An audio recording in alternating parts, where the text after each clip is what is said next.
14,500. She first flew on the 27th of July 1944 and wears the inscription, "The last of the many."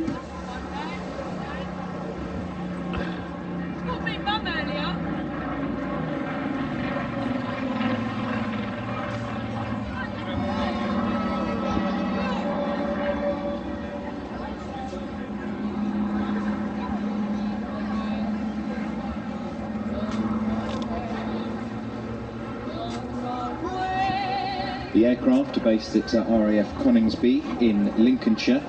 The Royal Air Force Battle of Britain Memorial Flight operates several aircraft, tirelessly working to keep these beasts in the skies.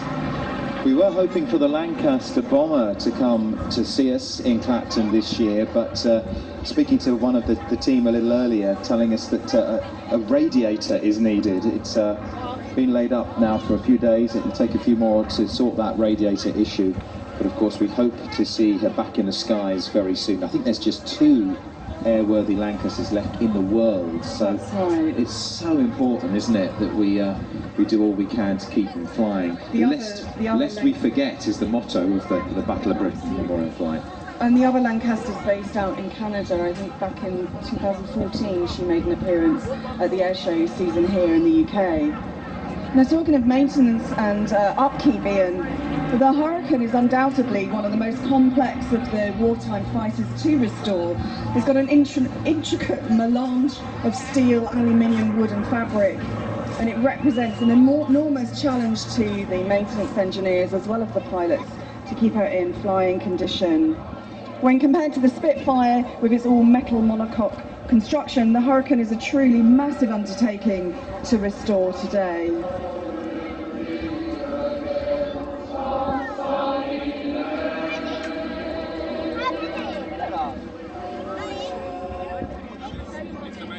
Well, the words of the famous poem for the fallen by Lawrence Binyon ring round in our ears at times like this. They shall not grow old as we that are left grow old. Age shall not weary them, nor the years condemn. At the going down of the sun, and in the morning, we will remember them.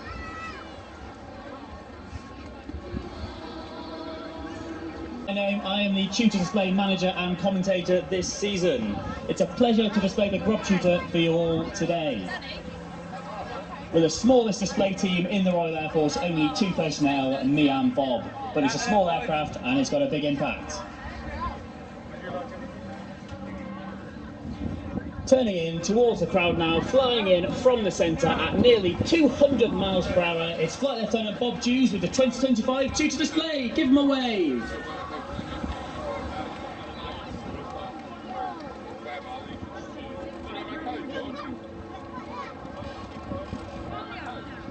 As he pulls up, he converts his speed into height to perform his first manoeuvre, the hammerhead.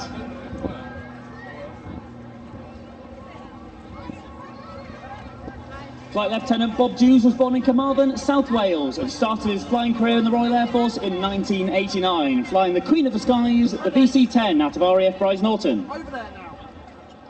He then became a search and rescue pilot on the Sea King. From the end of his half horizontal, Bob is now pushing -2G, levelling the aircraft upside down for an inverted pass. Hanging in his straps, trying to maintain control of the aircraft, this is not a comfortable position to be in.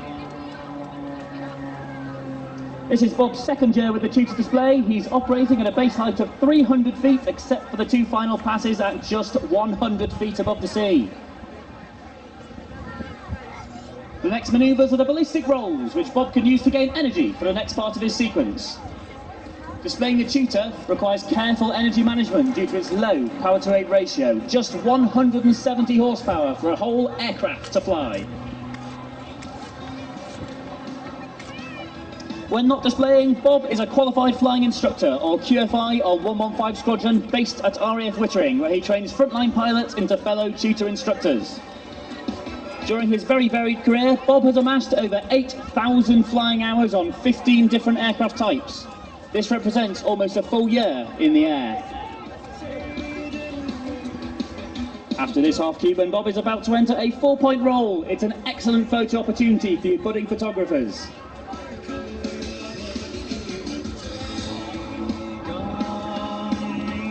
The Tutor has a top speed of 212 miles per hour or 185 knots and can achieve maximum positive 6G, meaning that the aircraft is subjected to forces 6 times that of gravity.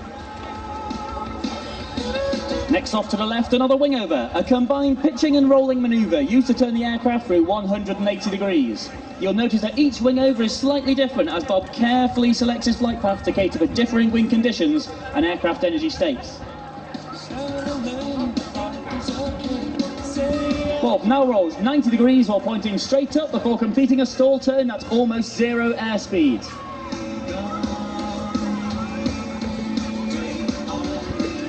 The two 90-degree turns allow him to continue in the same direction. The Tutor is operated by No. 6 Flying Training School in partnership with Babcock International, primarily flying University Air Squadron students and RAF Air Cadets. There are 13 air experience flights across the UK, with offer flights up to 20,000 cadets each year. This could be you if you're between 13 and 20 years old. Up to 50 cadets a year are now being taught to fly the Tutor up to solo standard, flying it on their own. After this conventional stall turn, Bob will enter a slow roll.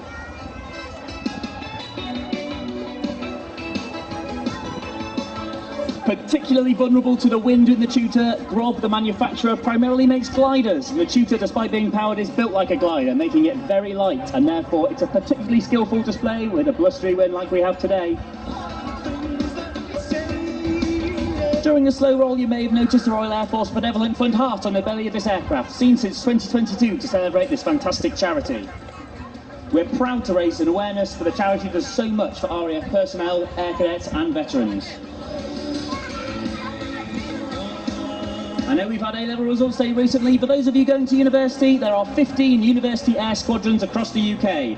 On the squadrons, students are taught to fly the Tutor by highly experienced military flying instructors like Bob. It is worth mentioning that the UAS syllabus is 80 hours long, completely free, and does include solo aerobatics. Members are not committed to a military career after graduation, although if that's something you decide to do, they will support you every step of the way. We're now in the high energy section of the display with a quarter clover, derry turn and now the loop, all quintessential aerobatic manoeuvres.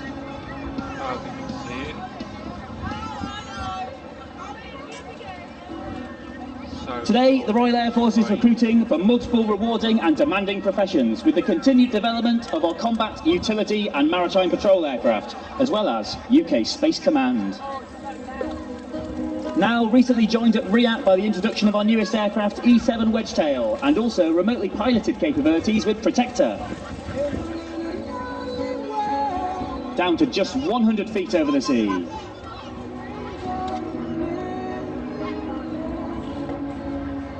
The high tempo of operations continues today with aircraft and personnel deployed around the world, operating with NATO and our other allies.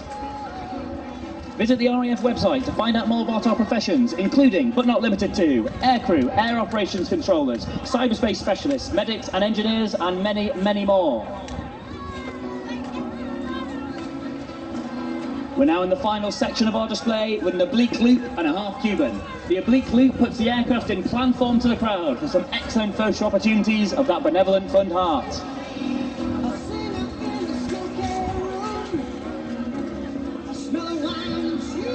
I'd like to take this moment to say a big thank you to our supporters this season. They are the Royal Air Force Benevolent Fund, Runway 25 and Babcock International, who provided much of the merchandise we're giving away in our stand this season. If you've managed to get some great photo shots of the Tutor, make sure to tag our social media, Instagram and Facebook. We'd be more than happy to repost your photos, with your permission, of course. A big thank you to Clacton Air Show 2025 for hosting us today. Ladies and gentlemen, boys and girls, the 2025 Royal Air Force Tutor.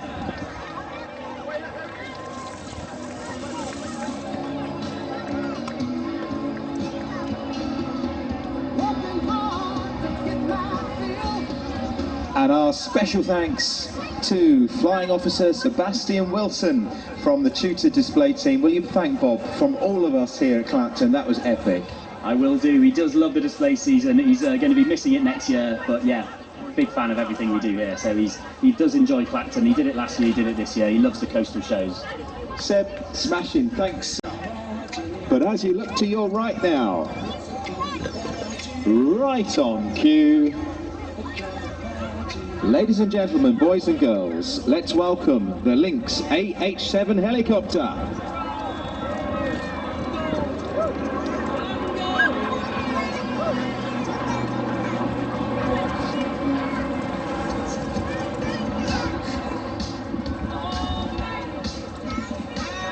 Arriving from the right with a pass.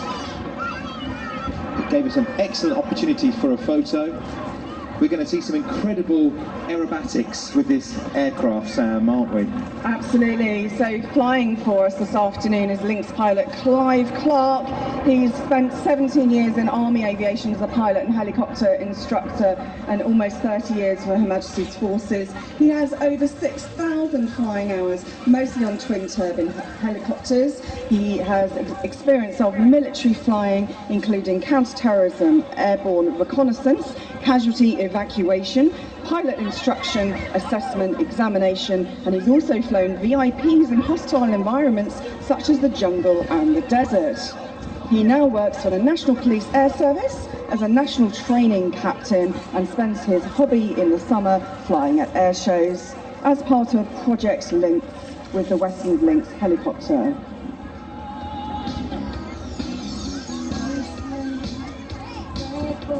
Climbing into the sky, we're going to see several wingovers, and get your cameras ready because we're going to see a hover like no other. We're going to see a wonderful hover at 300 feet above the sea with a very slow 360-degree turn very soon. So cameras at the ready because this is something rather special. Here we go.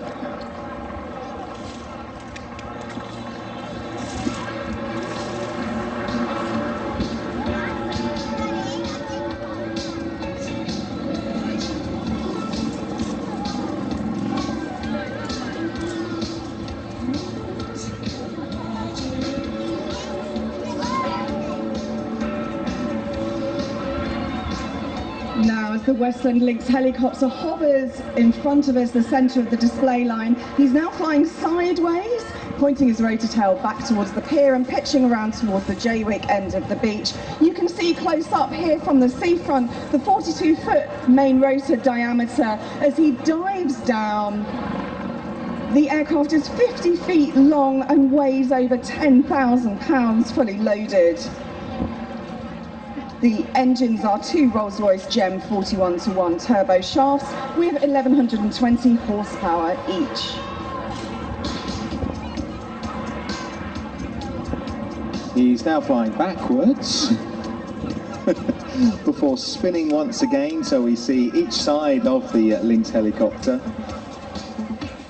And then again, turning to face the crowd, up to our right at the moment, sort of flying towards the Martello Tower. Again, a nice graceful turn, backwards a little bit more, so everybody on Clacton seafront is going to get a great view. Now, of course, here we see a lot of high-energy, high-speed aerobatics, but when you see slow flying, you might be forgiven for thinking it's easy. I can tell you from experience that slow flying is incredibly difficult because that accuracy is so important. Every wrong turn or manoeuvre is so obvious when you're flying slowly. And doing the pirouettes as you go. Bit higher now in the skies. Oh, and a wonderful dip of the nose right in front of us on the commentary point. Now, flying fairly low level for an air display today, but the service ceiling of the aircraft is 10,600 feet with a range of 322 miles. What a journey this particular Lynx has been through. Project Lynx, based in Bury St Edmunds, have made it their aim to return Lynx helicopters to the sky so they can be remembered for the roles they've played in the British military in the past. They acquired this particular helicopter in 2019, and since then it's been based at North Weald under the care of Weald Aviation Limited before a full refurbishment to airworthy condition. The 14th of February 2022, she returned to the skies. Now, Ian, you missed that, but he was pitching the rotor tail downwards. Then he went complete 180 with the front of the aircraft pointing the other way, up and down like a seesaw. I hope that he's still got his breakfast on board.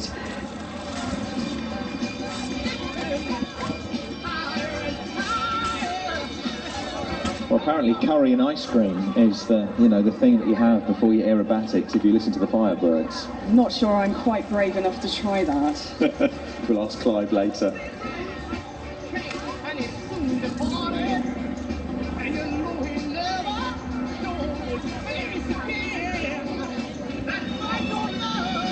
Must say well done to Graham, who is the man behind Project Lynx. He's actually purchased another Lynx since he did up this Alpha, a veteran of the Afghanistan campaign. It's in the process of being fully restored, so maybe we're going to see another one in the future. It's lovely to see the preservation of this historic rotary aircraft brought to the civilian teams and for airshow entertainment. It helps to preserve that heritage for future generations to learn about their active roles when they were deployed with the military.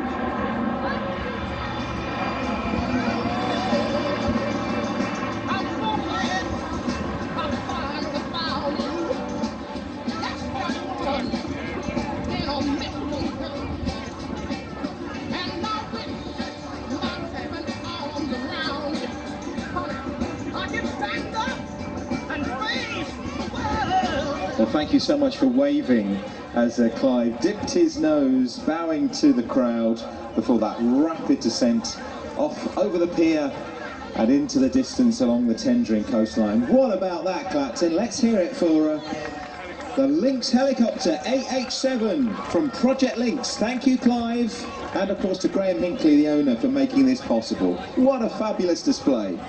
Is Raven 2, Patrick Wilson. He is the youngest and newest member of the team, joined at the beginning of this season. He's yet to realise how difficult it is to keep a natural formation. So it's an extremely liable. He's also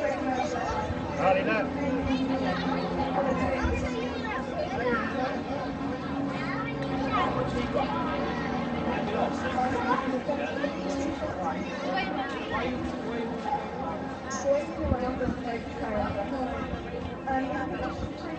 He's the engineer for the team. He's been flying with the team since 2022.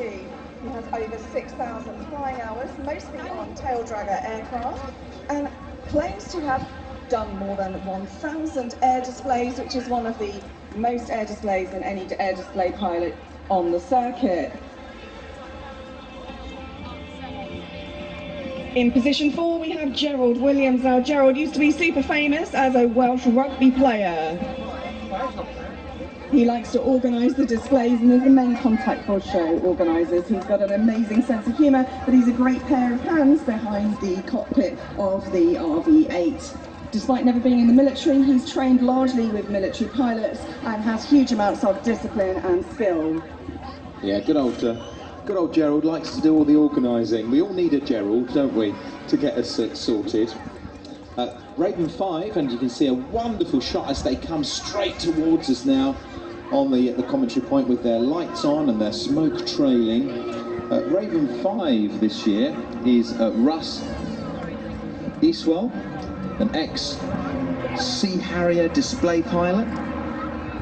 As he likes to tell the team every weekend, he drops it into conversation. Well, you would, wouldn't you? He also displayed some of the Royal Navy's historical aircraft, including the Sea Hawk. Then went on to display Rolls-Royce Spitfire. With an impressive military career in the Navy, when people ask if they're all ex-fast jet pilots, Sid always says Russ used to fly slow jet Harriers. So still some inter-service rivalry. Well, of course there would be. Russ joined the team over 3 years ago in 2022, the same year as Pete. That was a great pass from a pair of the Ravens right in front of us. Two now heading out quite a distance apart into the skies, up over the wind farm. We still have that formation of 4 just to our left. We're keeping an eye on them as well. The 2 big loops from the 2 directly in front of us. So that's Raven 5 and Raven 6 flying in an opposition routine there. Raven 6 is Mark Sutherland. His nickname is Bradford Pitt because, yes, he comes from Bradford. He's an ex-Tornado bomber pilot, and he's a tireless worker doing all of the admin paperwork jobs on the team that no one else likes to do. The team like to nickname him Captain Slow, not because he's a slow flyer, but he's a little bit rubbish on the clock watching and is always last to join the crew bus. He's a great team player, great sense of humour, and I think we can sense there's a real camaraderie between the Ravens.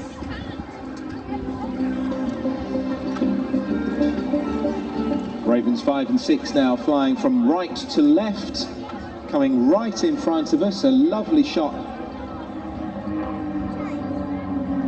banking up into the sky. The smoke is trailing.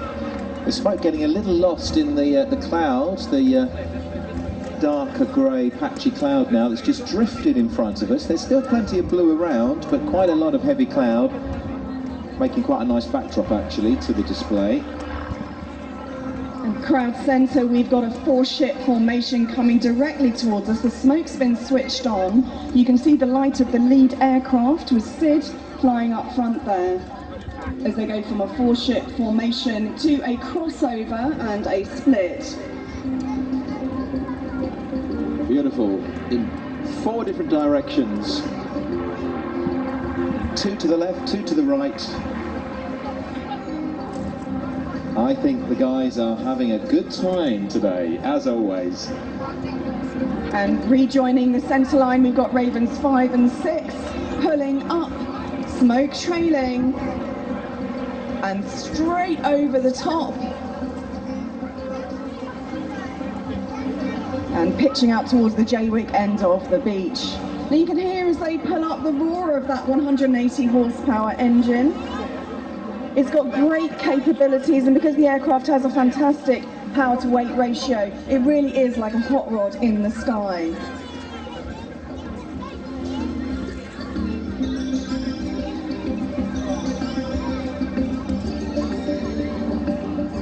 I must ask, next time we speak to one of the guys or the Firebirds, the people that fly these self-build aircraft, I must ask how long it takes to put it together, because, you know, I've had flat pack furniture before that's taken days, and I just wonder how long it takes to build your own aircraft. It's a very good question. We know that Rich Goodwin spent 4 years building and modifying his jet pits. Oh, that's nice. Those 3 members of Team Raven. In fact, the RV aircraft are one of the most popular self-build aircraft in the world, if not the most popular. The precision of that manoeuvre as they just looped round, now going back up into the sky with the 3 trails of smoke, one from each aircraft. You can see that the aircraft are exactly the correct distance away from each other because of the route that the aircraft are taking, and it looks absolutely pinpoint accuracy, doesn't it? And that pinpoint accuracy comes from lots and lots of practice, not just in the air, but also on the ground. You may have seen on the social media some of the pilots have been sharing videos of them doing walkthroughs on the ground. Now, 2 of our Ravens have split away with their smoke on, and they are in the sky, drawing a great big heart. And just before the 2 meet at the bottom of the heart, to complete the heart, we have a 3rd Raven piercing it like an arrow through the centre of the heart, with the smoke just making it look like it's gone right through the centre of the heart. That was special. Was that for me or you? I think that's the love of Clacton. The pilots tell me that they only perform at shows that they like, they only return to shows they like, and the fact they've been returning to Clacton year on year, I think this is their 4th or 5th appearance here at Clacton over the last few years. They really do love it here. So that heart was for all of us. And then we've got a fan break with 3 aircraft doing what looks like derry turns in front of the centre of the beach, looping circles in the sky with their smoke trailing.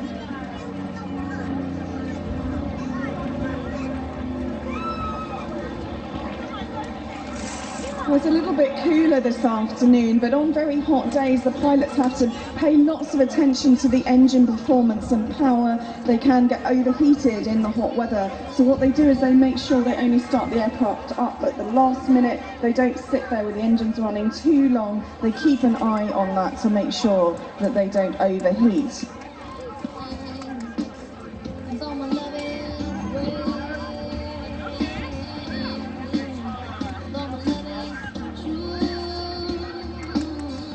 Away into the distance over Clacton Pier, the Team Raven making their way over to Earl's Colne.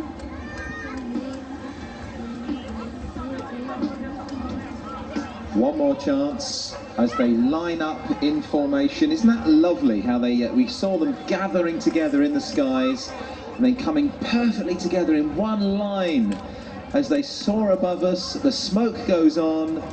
How about that, Clacton? Let's hear it for Team Raven.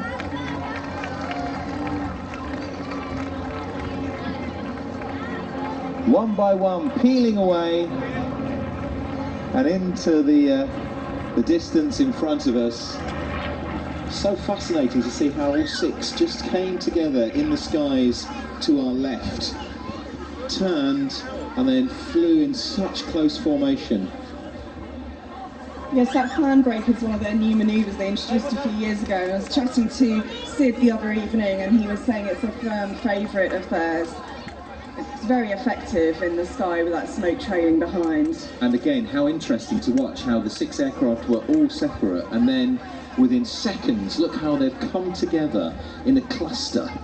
Almost like a swarm of bees, you know, six together now, so tight you can barely from the distance see any distance between them. They can't bear to be apart from one another. About it here is you take off from Clacton Aero Club, you turn left, and within 35 seconds from takeoff, you're already running in for your display. He said Clacton is the most brilliant amphitheatre. He loves the curve of the coastline with a pier at the far end. He can see the audience down on the beach, and he absolutely loves it that when they land, they can walk along the seafront and have an ice lolly.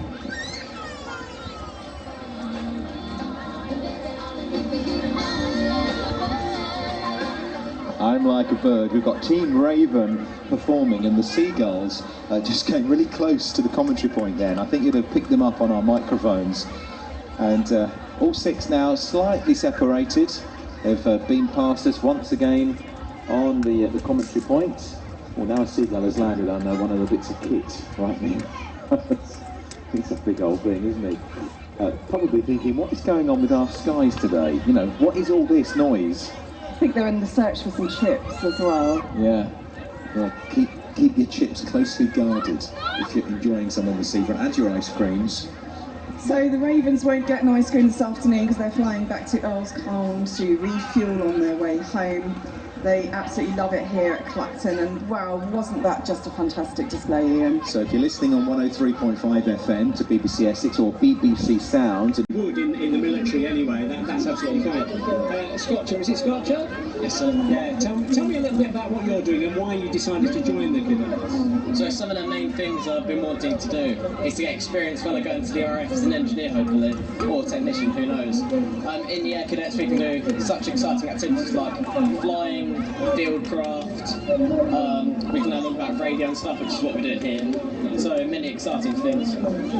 Obviously, Cadet Jones, I want to call you George, really. Is that right? Do you mind if I call you George? That's all right. Because I know you're George. Yeah. The same question to you. I mean, what is it you get out of being an Air Cadet? Is it something you'd like to do in the future, join the forces? I think for me personally, I think I want to join the armed forces. I don't think it'll be the RAF for me, sadly, but I think I've tried Army Cadets in the past. I think RAF is just the best one out there, especially the squadron I'm in, because we go out to the public, we do all kinds of stuff, as well as doing so many other events like on squadron. And today you have a responsibility for security. You're looking after the Chinook, or the three-quarter side Chinook. I mean, it almost looks real to me. Is that what you're doing there? Yes, sir. We're guiding tourists and other maybe interests through the Chinook, trying to get them sort of more information into what the RAF and the Air Cadets actually do. We've got many recruitment pamphlets, maybe some volunteers who may want to join. We've got sort of promotional stuff for the air cadets, giving them information on the sort of activities that we can do, the opportunities you may have as an RAF air cadet. We've got an open evening coming up this coming Thursday, so Thursday the 28th. And for anyone interested, come down to Cloud Corner, starts at 1900 hours, so 7 PM, and hopefully we'll see you there. And George, are all ages welcome? All ages from, I think it's year 8, so about 12 in year 8, so I think